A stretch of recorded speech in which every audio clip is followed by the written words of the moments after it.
Boa tarde a todos e a todas. Muito obrigado pela presença. Vocês têm aqui os meus contatos.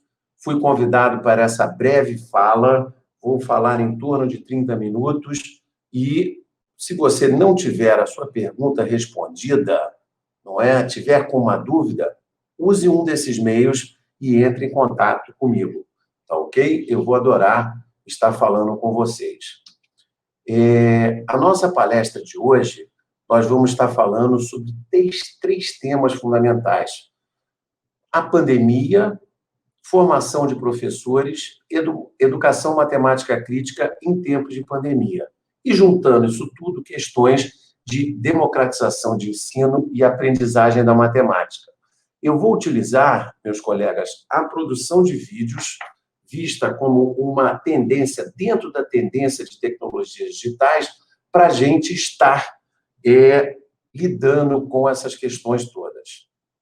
Notem o seguinte: a vida mudou muito com a pandemia, gente. A nossa rotina mudou, a gente tem, está tendo que se reinventar o tempo todo.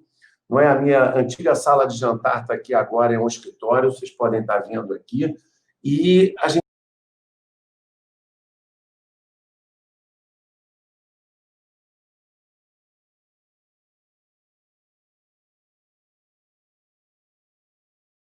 está reinventando tudo. Então, nota que isso é basicamente algo muito importante, e os professores que tiveram muito pouca formação de uso de tecnologias digitais, de repente, foram afetados de maneira mais dramática ainda. Mas nós temos que lembrar que a pandemia não afetou a todos da mesma forma. Ela afetou bastante, você entende, os mais pobres de uma maneira muito mais dramática do que aqueles que têm mais. As desigualdades digitais, elas são estruturais. Então, esse assunto de um velho computador ou algo do tipo assim, é algo, não é, que ele, obviamente, não tem internet na favela, não tem internet naquele outro tempo. Então, a gente está vendo que a maioria dessas escolas, ela não está preparada para a mudança. E falta um compromisso social e político da nossa sociedade para que a gente queira ter, de fato, uma educação para todos.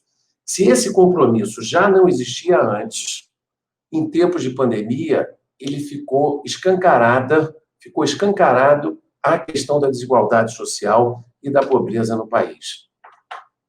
Você veja o seguinte: a gente tem cada vez mais, não é, uma ampliação das desigualdades sociais. E eu vou mostrar para vocês como é que um projeto de produção de vídeos que tinha começado antes da pandemia pode ser um aliado nosso para a gente enfrentar essa questão. Tá ok? Então, isso vai ser a essência do que eu vou estar falando com vocês hoje. Primeiro, vamos à desigualdade social. Notem o seguinte, gente: os mais ricos do mundo ficaram mais ricos nos 2, 3 primeiros meses da pandemia. Os mais ricos do Brasil ficaram mais ricos durante os 2 ou 3 meses iniciais da pandemia e continuam. Então, esse é o grande problema. Não é? O patrimônio dos 42 bilionários do Brasil passou de 123 para 157 bilhões. A gente não vai poder ter uma democracia de fato dessa forma. E a pandemia está colocando vários naquela situação de se segurar no cabide para ver se consegue, de fato, sobreviver. Nota o seguinte: se desde 2001, num livro que escrevi com Miriam Penteado, Borba e Penteado, 2001, a gente já colocava essa desigualdade do acesso à internet. Então, olha esses números de 2017, que a colega Rose Cássia Costa, doutoranda aqui no programa, professora da rede do FMT, organizou para mim. Então, ele já mostra, com dados de 2017, que tem muitos lares com nenhuma internet ou muito pouca internet. E isso, na hora que eu tiver um coletivo de seres humanos com computadores, com internet, isso vai levar a uma grande desigualdade. Ainda mais nesse momento que agora o lar, a sua escola, virou uma parte, você entende, desse coletivo que pensa, que aprende. a criança passou a aprender de casa. Não é? A extrema-direita, que falava, às vezes, em não mandar a criança para a escola e ter a criança em casa, agora ninguém mais quer. Você entende? Porque todo mundo já viu que não é um ambiente razoável para a criança estar aprendendo o tempo todo via internet ou algo do tipo. Então, a gente tem que estar pensando que a vida da professora e da professora trabalhadora virou algo dramático, não é? Ela tem que lidar, não é? Por um lado, com as 300 dúvidas dos seus alunos. Por outro lado, ela tem que estar lidando com as questões de casa. Então, essa questão aqui realmente ela é muito boa e eu acho que a gente tem que estar pensando. Então, os mais pobres foram mais afetados e várias profissões foram mais afetadas. A de professora e professor é uma delas. Isso sem contar as instituições particulares de cidades como São Paulo, que no ensino superior chegaram a demitir 2.000 professores universitários com doutorado e tudo mais, só na Grande São Paulo. Ou seja, elas realmente só têm compromisso com o lucro e não com a educação. Nem esperaram um pouco e se livraram de professores, estão inventando vários argumentos que não pensam no ser humano professora, no ser humano professor. Falando da pandemia, vou falar agora de tecnologias digitais para vocês e depois eu vou falar de mais 2 outras coisas, como eu anunciei, e nós vamos colocar isso tudo junto. Nós já temos, não é, 1, 2, 3, 4 fases, quem sabe uma 5ª fase das tecnologias digitais.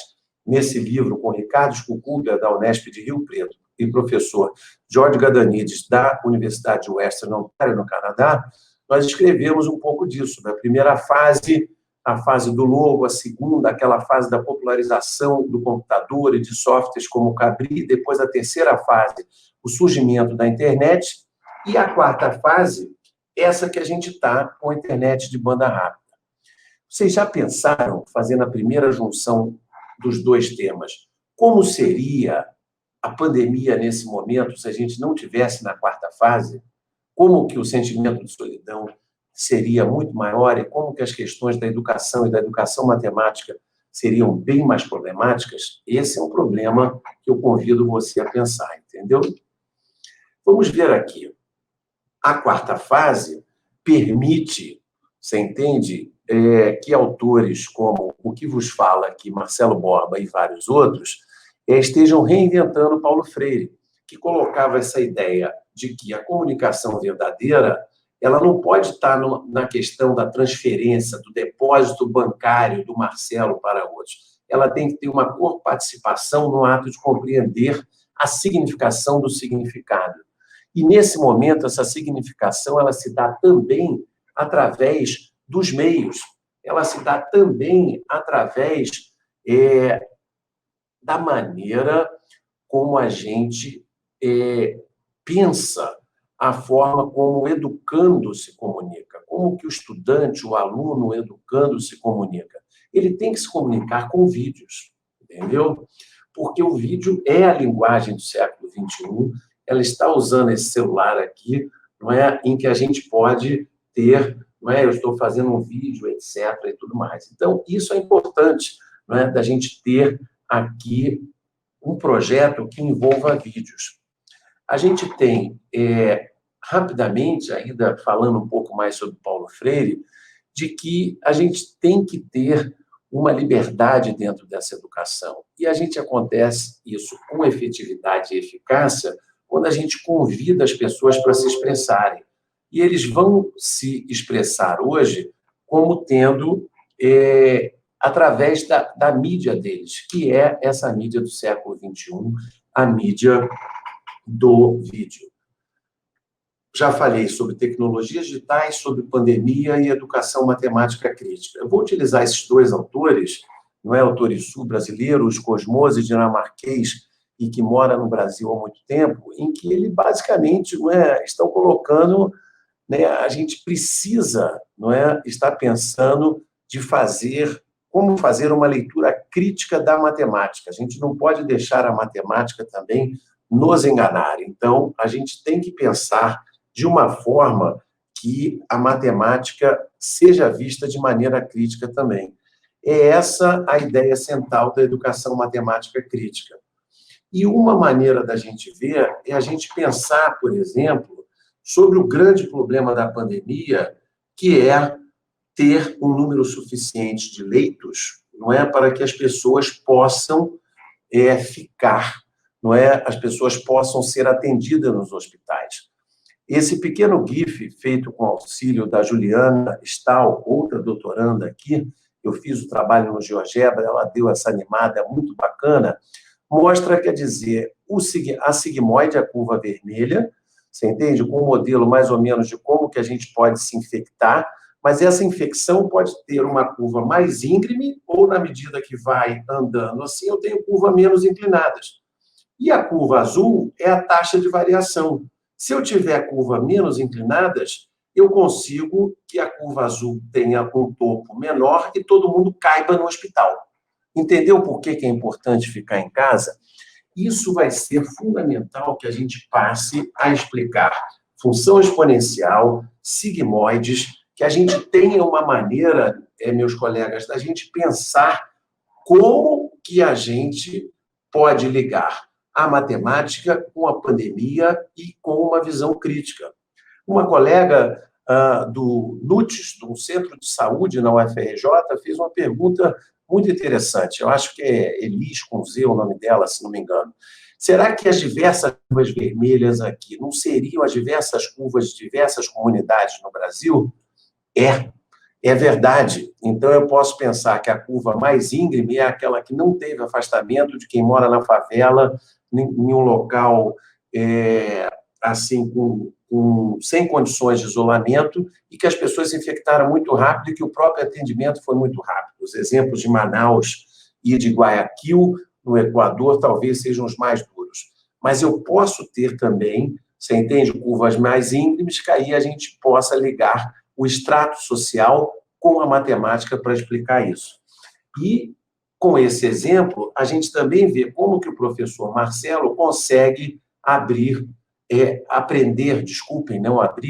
com uma pessoa que participava de uma live e fez uma pergunta que me fez relacionar a educação matemática crítica com as diversas curvas e com as possibilidades que eu tenha de isolamento social ou não, além de não ter, às vezes, uma pessoa estúpida, um presidente estúpido dizendo para as pessoas que elas podem, não precisam fazer isolamento, que elas vão morrer mesmo.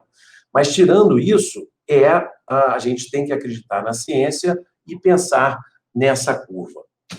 Bom, a gente já falou dos 3 grandes leques e eu espero que vocês estejam vendo como que a educação matemática tem a ver com as injustiças, como que se as pessoas entenderem função exponencial, a sigmoide, e entenderem a taxa de variação da sigmoide, aquela curva normal, elas conseguem estar pensando sobre educação matemática e sobre a forma como se defender, como proteger a própria vida e proteger a sua comunidade. Houve comunidades em São Paulo que o Estado não chegava e que rapidamente elas se organizaram para não deixar de que a infecção fosse generalizada só de uma vez e as pessoas não pudessem ser atendidas. Bom, democratização de ensino é a questão central e que a gente, ainda bem que estamos nessa 4ª fase, em que a gente já sabia um bocado sobre educação online, sobre como trabalhar com vídeos e sobre multimodalidade.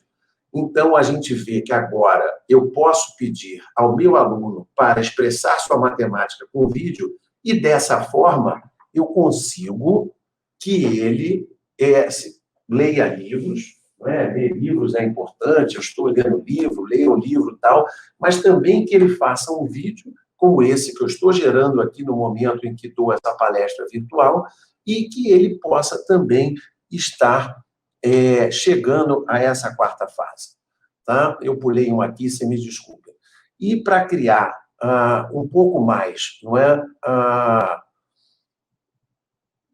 de ambiente para isso, o GPIM, o grupo de pesquisa que eu coordeno, o grupo de pesquisa em informática, outras mídias e educação matemática, baseado na Unesp de Rio Claro, ele criou essa ideia do Festival de Vídeos Digitais e Educação Matemática. Já são 4 festivais, o 5º vai ser em Natal, Rio Grande do Norte, aguardem, tá? Mas é o quê? É uma ideia em que professores e alunos exercitam a criação de vídeos e educação matemática como uma forma de criar cultura.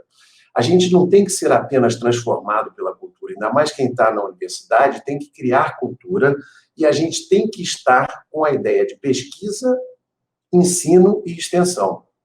Então, eu crio esse site do Festival de Vídeos, que está aí o link para você acessar. Já temos uma biblioteca digital de mais de 400, 500 vídeos, e, ao mesmo tempo, tem pessoas de 4, 5 universidades, a maior parte aqui na Unesp, fazendo e pensando em pesquisas sobre esses vídeos, vendo qual a matemática que está expressa nesses vídeos, quais são os recursos multimodais que estão sendo utilizados de maneiras diferentes, como que a matemática se transforma no momento que eu faço o vídeo. Essas são questões de pesquisa, meus colegas, que são fundamentais. E aí eu digo para vocês que isso é muito importante. Você tem que estar cada vez mais pensando no século XXI em como utilizar, você entende, vídeos na sala de aula. E se isso já era importante até março de 2020, começo da pandemia no Brasil, ficou mais importante ainda.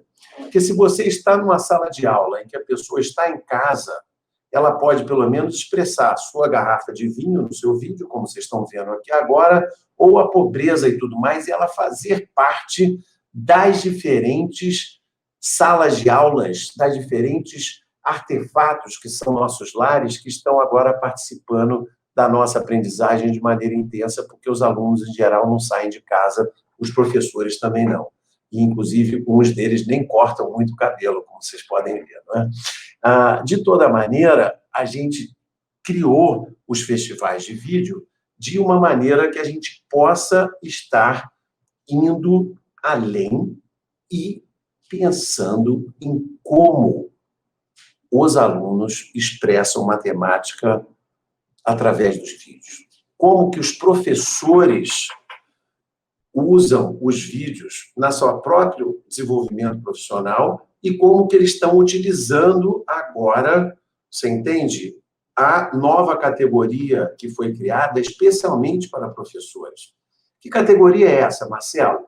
Bom, até então, nós tínhamos aqui no Festival de Vídeos as categorias, elas foram mudando ano a ano, mas nós tínhamos outros, que é para quem quiser, porque manda um engenheiro, mandou vídeo, já teve um aluno doutorado e tal.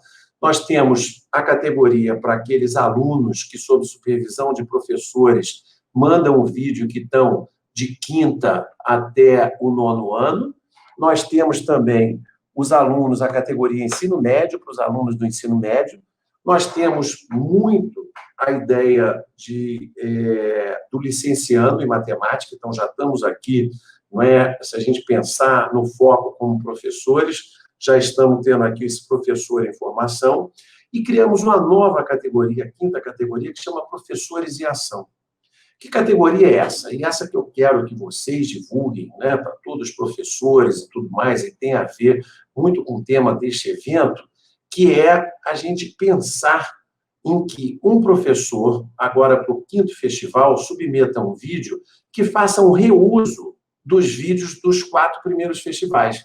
Então, se você gostou muito do vídeo sobre modelagem com Brumadinho, se você gostou do vídeo sobre a água, se gostou do vídeo sobre a abelha do 3º festival, você pega esse vídeo, transforma, utiliza ele na sua aula, na forma como a professora queira, e, a partir daí, a gente pode estar pensando em como ele vai estar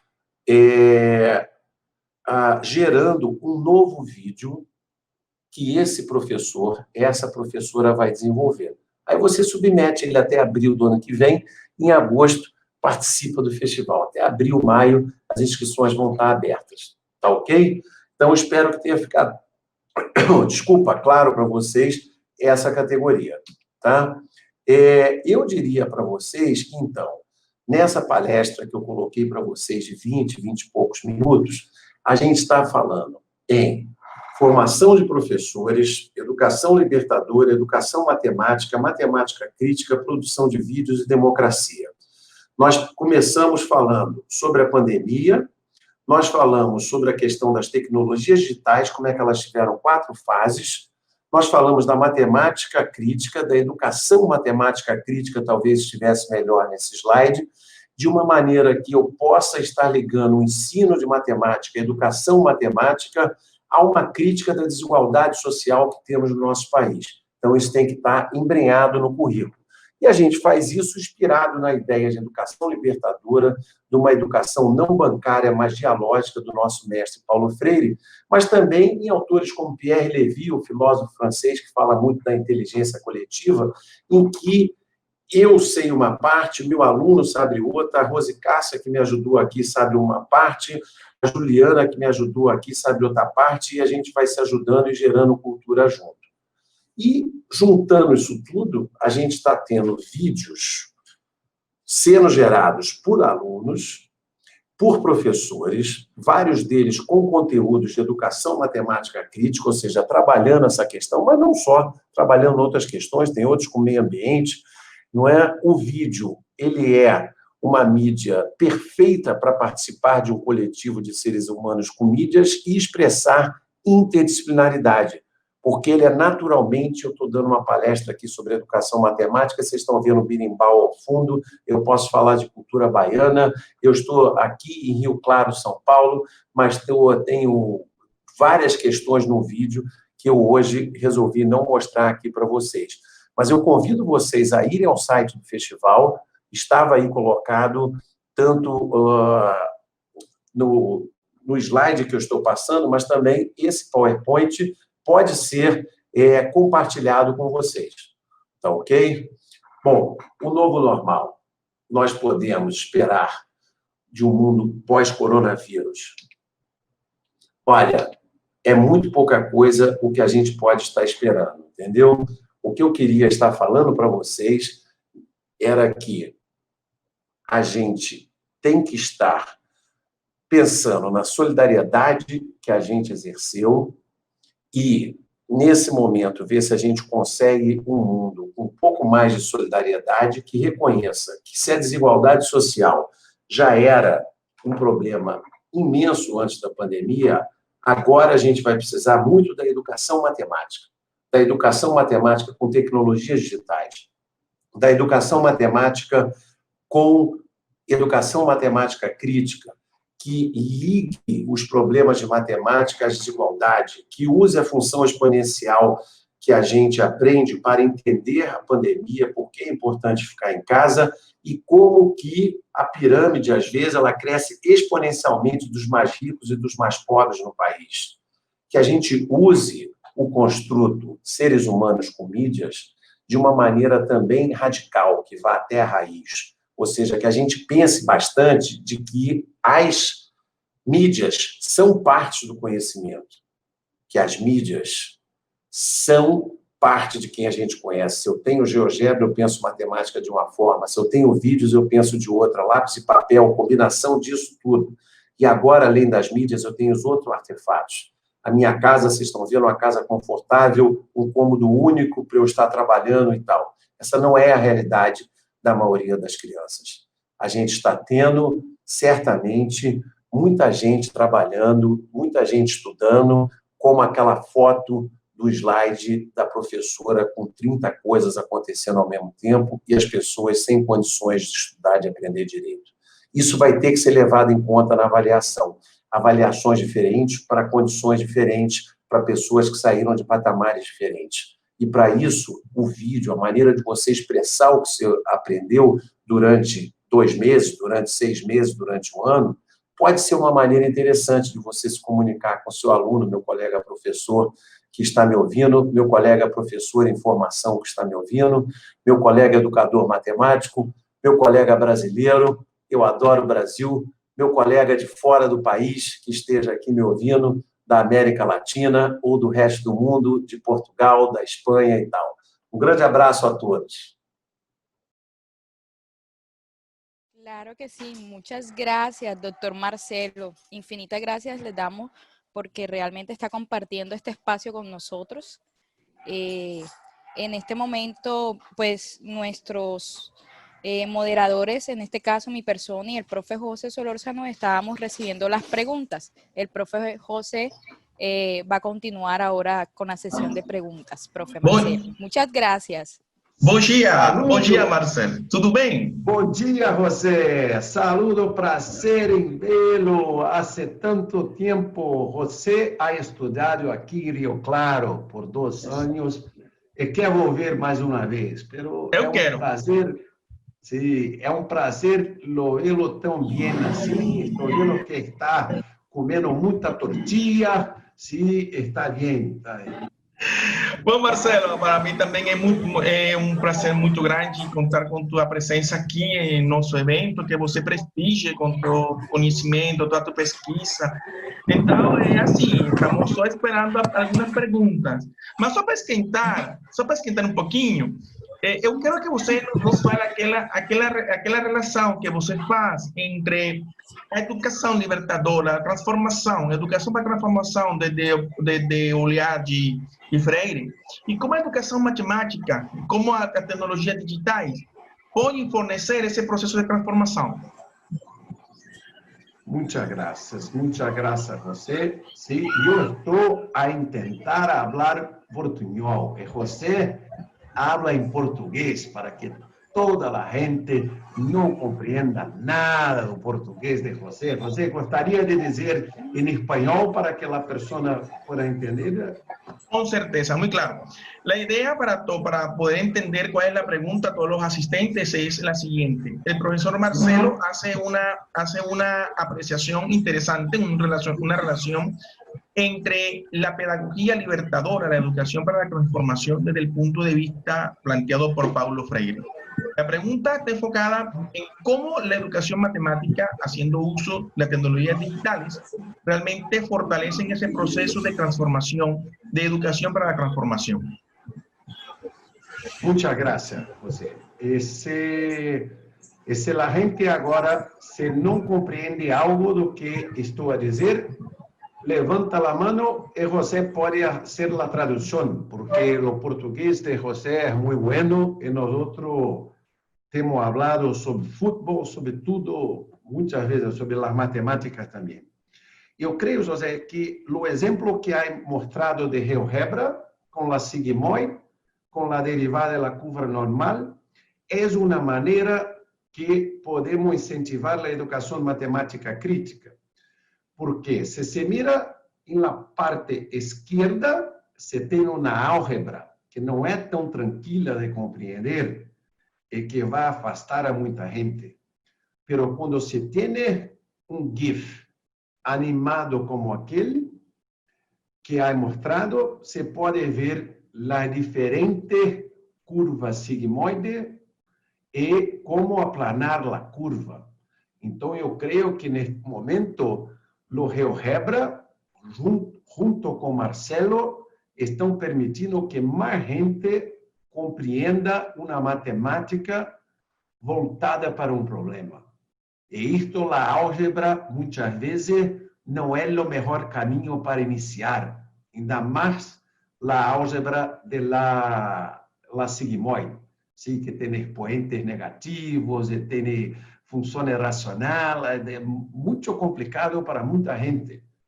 E, então, creio que talvez esta seja uma porta de entrada para a população em geral, para as matemáticas e para a compreensão da desigualdade social e deste fenômeno que é ainda muito pior que o fenômeno da fake news, que em Brasil, em los Estados Unidos, em la Inglaterra, é muito poderoso com Bolsonaro, com Trump e outros líderes da extrema-direita que lo fazem muito mal. Não vou falar de Colômbia porque não conosco a situação em detalhe, sim? Pero de toda maneira de Brasil eu conosco muito bem. Posso dizer que nós temos 151 mil mortes neste momento e uma boa parte disso é responsabilidade do presidente, que não ha hecho ¿sí? Una campaña para que las personas se quedasen nos hogares. Hogar fue la palabra que he aprendido ayer na aula de castelhano, para tentar hablar un portuñol mejor. ¿Sí? Aplanar la curva y hogar, las dos expresiones. Pero esto es muy grande. Nós não estamos hablando de uma educação matemática crítica abstrata. Estamos hablando que quando as pessoas não compreendem que têm que se quedar em seu hogar, ha havido mais mortes. Em Manaus, em São Paulo, capital, ha tido cenas muito mal, ¿sí? De gente que não podia ser atendido porque a população não entendia a sigmoide e a curva normal. Então, creio que esta seria uma resposta para você, José. Alguém mais? As mulheres, ha hablado muito de las professoras, estou vendo que há pelos nomes, há homens, mas há muitas mulheres também. Tem perguntas? José, não se ouve. O micrófono está cerrado. Ya, ahora sí, estaba desligado. Bien, no hay preguntas en el chat. Sin embargo, sé que hay mucho personal de Brasil que están conectados y de otras partes de Colombia. Voy a volarme el protocolo y me gustaría que encendieran las cámaras y preguntaran directamente al profesor Marcelo, conociendo de su don de gente y de su experticia. Por ejemplo, aquí hay una pregunta en el chat. ¿La puedes ver, Marcelo?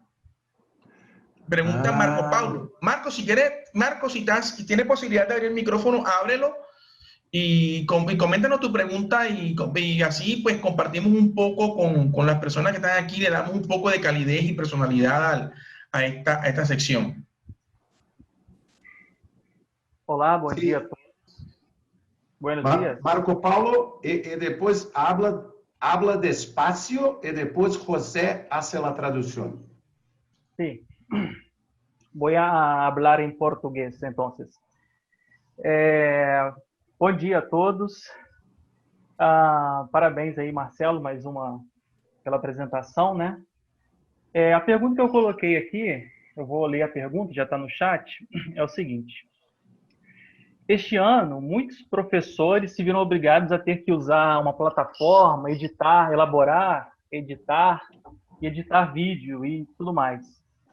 A partir dessa situação, o que pode ser pensado para dar a esse professor possibilidades para que ele se aproprie das tecnologias digitais de maneira que ela não seja uma reprodutora de um modelo tradicional, mas que seja encarado como um dispositivo que reconfigura a sala de aula e que demanda novas propostas para o planejamento, o desenho da tarefa e a metodologia de ensino adotada. José, por favor, ¿podría hacer la traducción? Bien, el énfasis de la pregunta de Marco Paulo es cómo nosotros podemos cambiar, o sea, cómo nosotros podemos darle un nuevo énfasis a las tecnologías de forma tal que no sean solo un dispositivo, cómo realmente ellos ayudan y cómo el profesor puede acceder a esas posibilidades de planear clases con tecnologías digitales y demás elementos que ayudan el fortalecimiento de las clases en estos tiempos. Sí.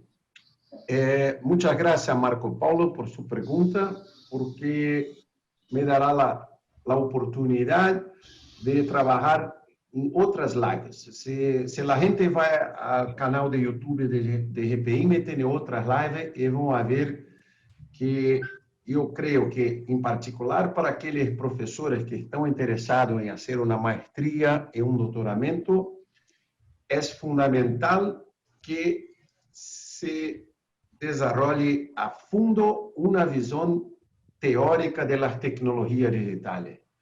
Y esto, Marco Paulo, José y todos los colegas, es lo que tengo intentado hacer con la noción de seres humanos con medios.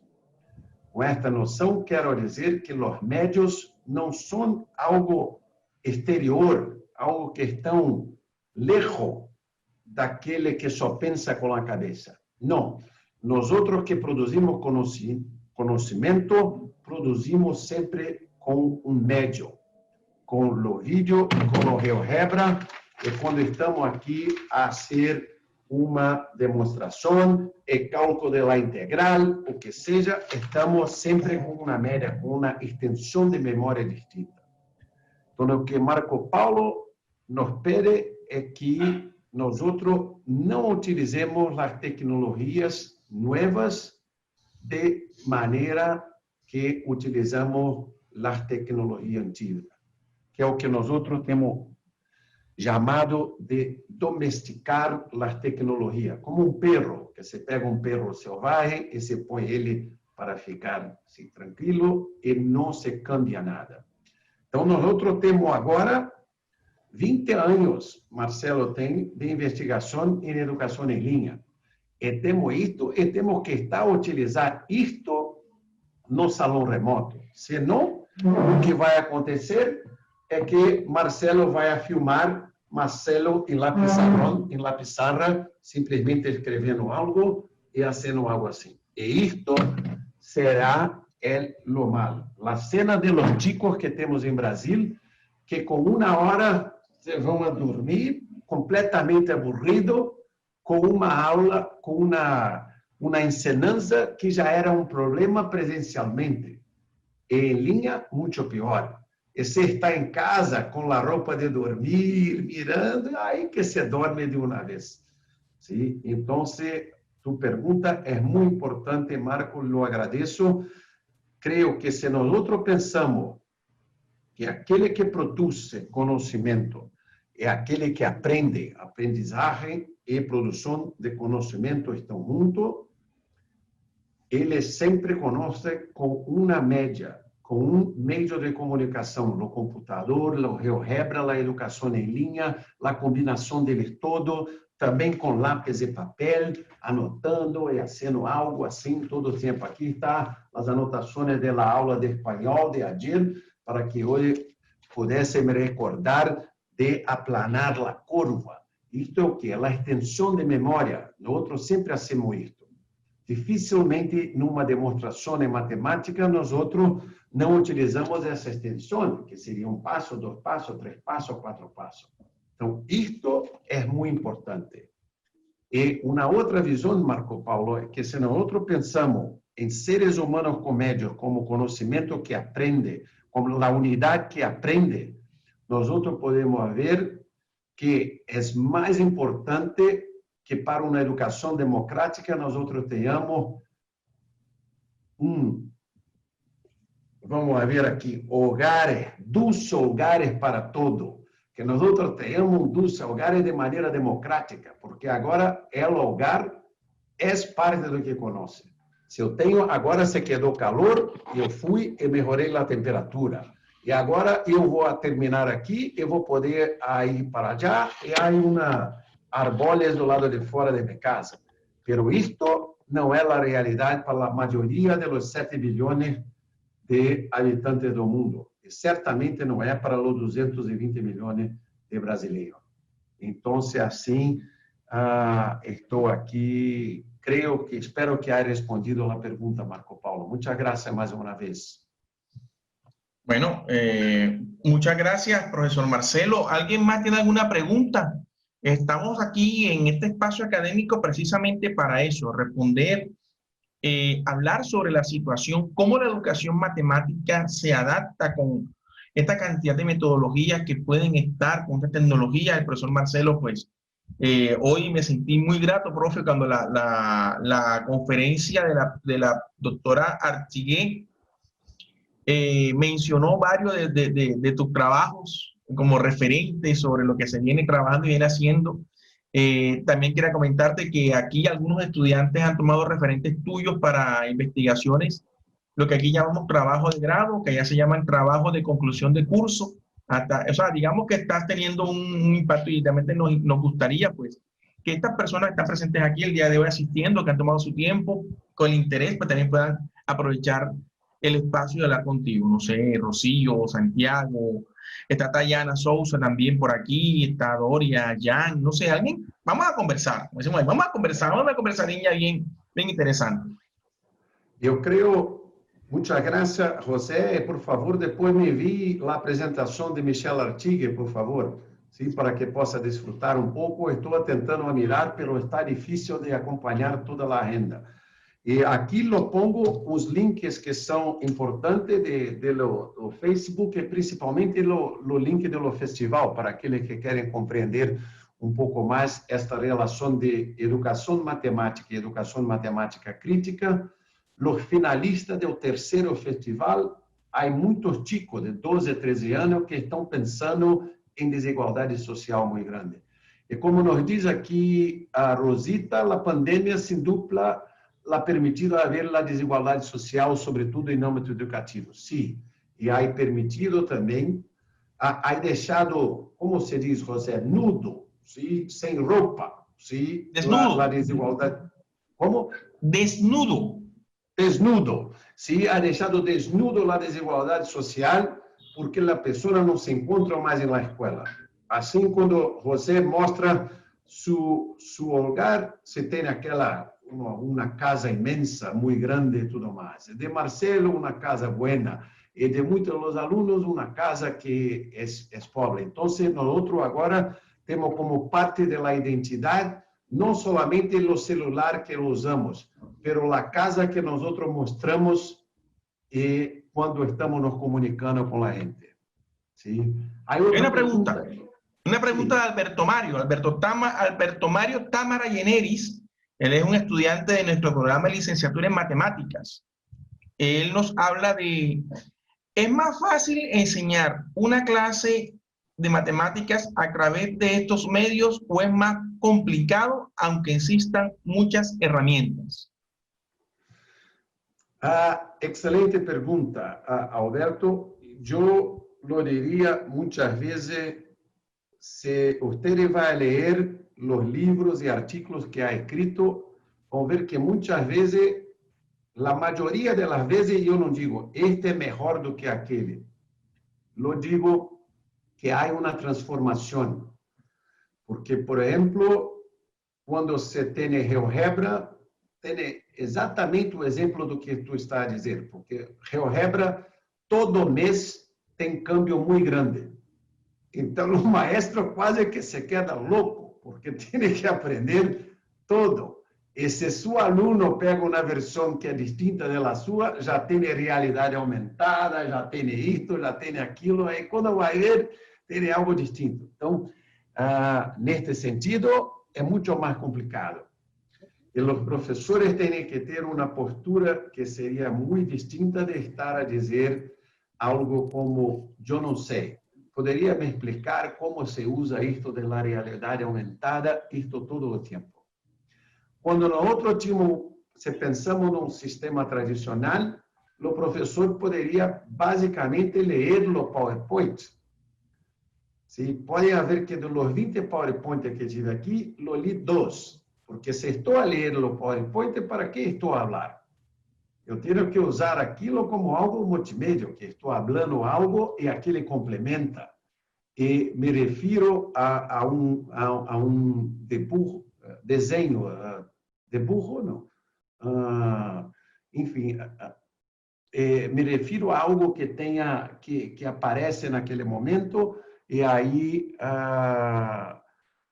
elaboro sobre isto. Então, eu diria que é mais complexo, pero não é mais difícil nem mais fácil, porque se neste momento, se eu utilizo solamente lápis e papel, é muito mais difícil para a gente que está em casa.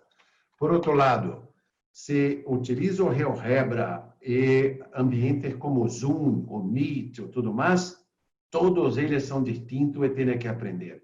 E todos eles, todavia, são importantes e são atores que interatuam com a aprendizagem, com aquilo que se aprende. Sim? O que nós entendemos como matemática está sempre permeado da oralidade, do lápis e papel, da pizarra, se quer que é o mesmo, e mais de GIFs como esse da sigmoide que há mostrado para você. Graças, Alberto. No se ouve, José. Tiene que cambiar los modos Esta de costumbre, micrófono. del protocolo, tú sabes, para no interferir. Bueno, infelizmente, pues son las 10. No sé si tienes unos 2 minutos más, si hay alguna pregunta para ir cerrando, porque ya tenemos una agenda bastante, no sé, bastante agitada, ¿no? Bastante fechada, como diríamos.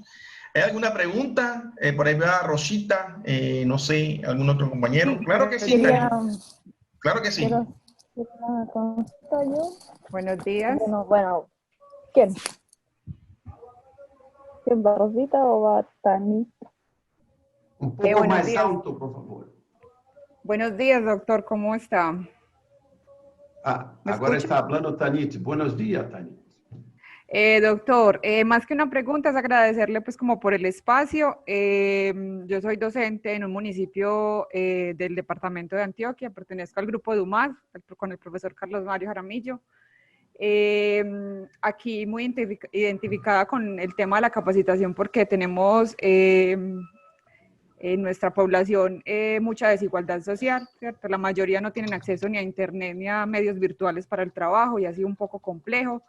Sin embargo, me interesa mucho el tema del festival de videos. Voy a tratar de ahondar más en lo que usted propone o en lo que está planteando acá y me trataré de comunicar porque sí me interesa, pues porque a ellos hay que plantearles otra forma diferente porque hay una desigualdad bastante amplia acá con nuestros estudiantes. Muchas gracias por la participación y por su valioso tiempo y aportes.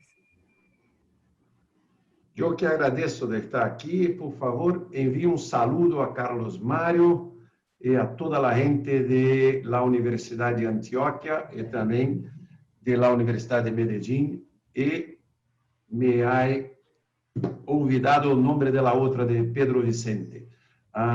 De toda maneira, é um prazer estar com gente de Antioquia aqui também. Uma pena que não estamos todos juntos em Barranquilla, pero la próxima, las 2 vezes algo se passou, a outra problema. Agora, la pandemia. Pero la terceira, vamos a nos ver em Barranquilla com pouco de calor, certo? Para toda a gente. Pouquinho. Pouquinho. Pouquinho. Ahora yo quiero hacer un Rosita. comentario. Bueno, aquí son las 12 del día, así que buenas tardes.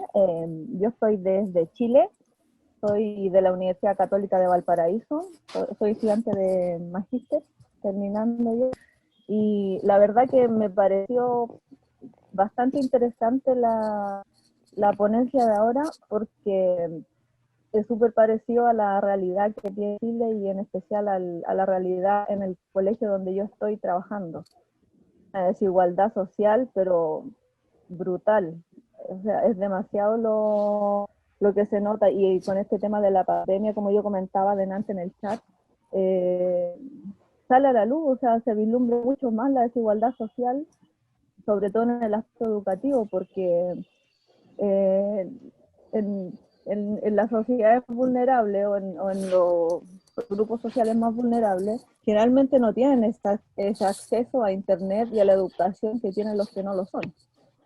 Entonces, antes de la pandemia, la escuela era como un punto de encuentro donde no se notaba tanto eso, independiente de la calidad de educación que pudiera proporcionar el colegio. Pero ahora con este tema de la pandemia se vislumbra mucho más. Y la tecnología es muy importante, pero siento que con la tecnología el proceso es mucho más lento. No sé cómo lo ve usted, doctor Marcelo, pero siento que es mucho más lento, por lo tanto es necesario priorizar contenidos, priorizar objetivos para poder trabajarlo en la escuela, de forma asincrónica o sincrónica, como sea el trabajo de los establecimientos. Pero siento que no se puede trabajar como se hace de forma presencial, o sea, es más limitado el tiempo, se requiere previamente una alfabetización digital en algunos casos, porque los niños no manejan las plataformas. Entonces, ¿usted qué piensa? ¿Que es necesario trabajar de esta manera más acotada los contenidos en matemáticas?